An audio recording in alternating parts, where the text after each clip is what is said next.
the most incredible thing is this isn't even where the house was originally sitting. The foundation is 150 yards away. Right now, our Fort Hood troops are securing the U.S. consulate, only letting Americans in. As we made our way south on I-35, we had individual bikers and even groups of bikers that jumped in along the way to join the ride. The threat is still very visible. At one time, this bridge used to go all the way to North Korea, but after the war, it was blocked off. Law enforcement also wants to remind all the drivers that if you see any standing water, it's hard to gauge, and the best thing to do is just turn around. Pulling these tree trunks out of the creek, hoping to prevent any buildup, pick up any rock or any hard surface at all, really, and see zebra mussels all over the bottom of them, even on the insides, showing just how easily they can get into your motor or even water pipe. It didn't take long to catch these speeders. I just caught this person going 81 miles per hour, causing potential accidents, and they say if your car is too close, they will tow it.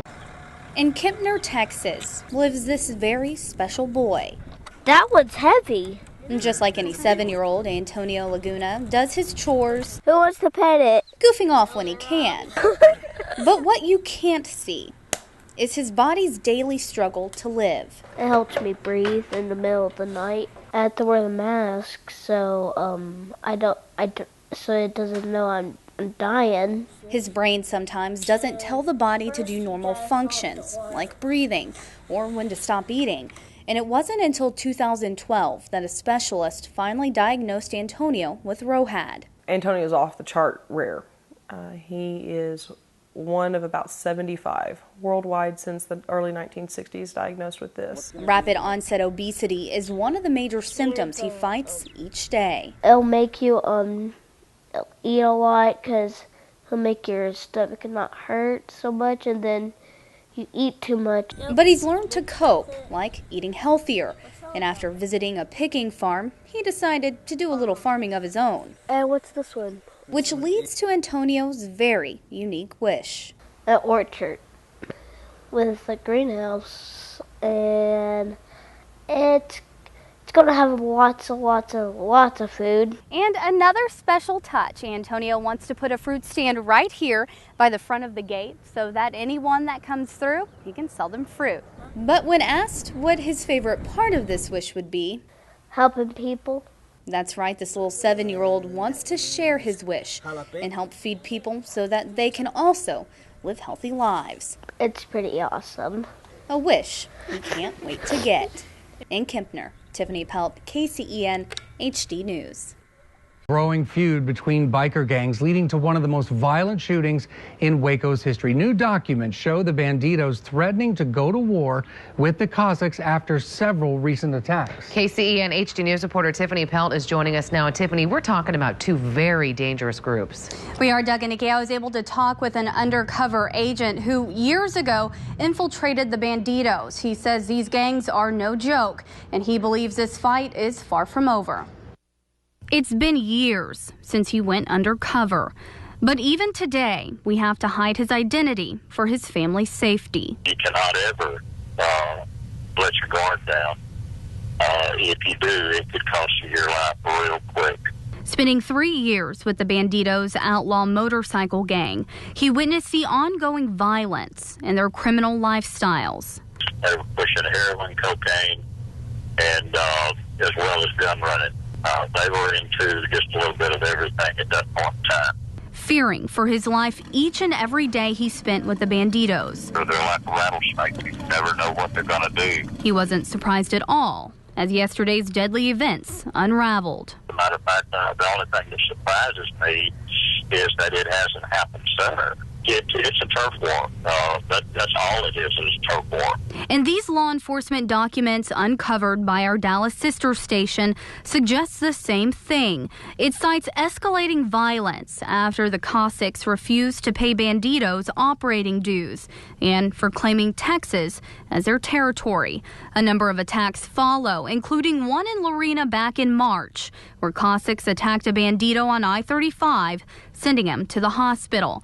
The attacks continue, culminating into a massive gunfight at Twin Peaks. This is not something that we can turn around and turn our backs to and say, oh, well, it'll be okay tomorrow. because it's not going to be okay tomorrow. It's a new war going on. And he's not just worried about the gangs attacking each other across the state. He says the threat made by the groups to kill anyone in uniform is very real. They will do it. There's no doubt. I know from experience they will do it.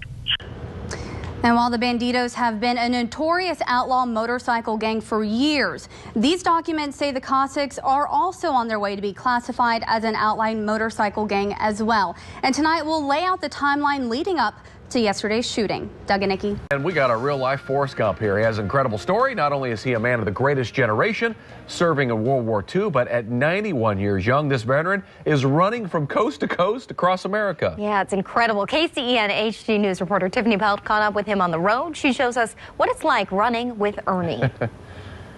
I'll be 92 in August. Don't let his age fool you. Yeah, I always said I never learned to walk till I was 40. I just ran everywhere. Ernie Andrus is a kid at heart, It gets the heart pumping in the morning. although his sanity is questionable. I thought, gee, that would be something to run across the United States. I just thought that would be something fun to do. I think you are crazy. He's used to the blank stares. This rain has made everything beautiful. As he runs mile after mile, always with a flag in hand. Now, sometimes he's surrounded by runners. The more runners, the more the fun. Other times, he's alone. Nobody showed up. But each day is a new adventure. The 4 wild horses showed up. Oh, wow. And I would run, and they'd run past me. His stories are wild, It's hard to talk about.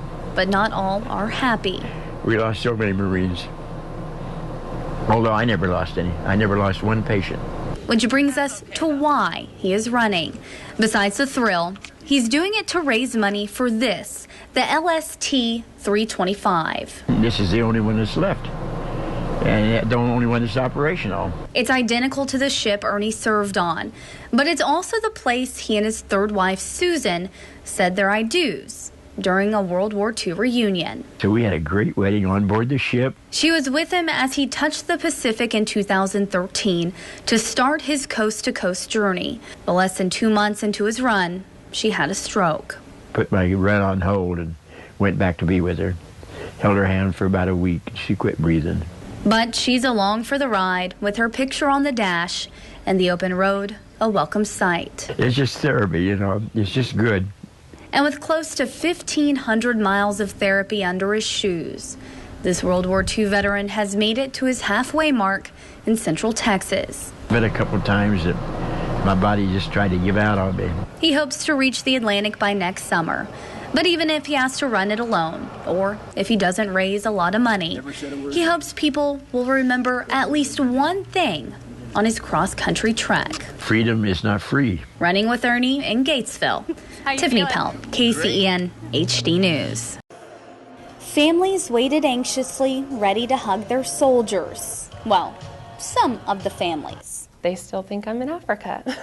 Sergeant Michelle Farrington lined up with about 170 other soldiers at the homecoming ceremony.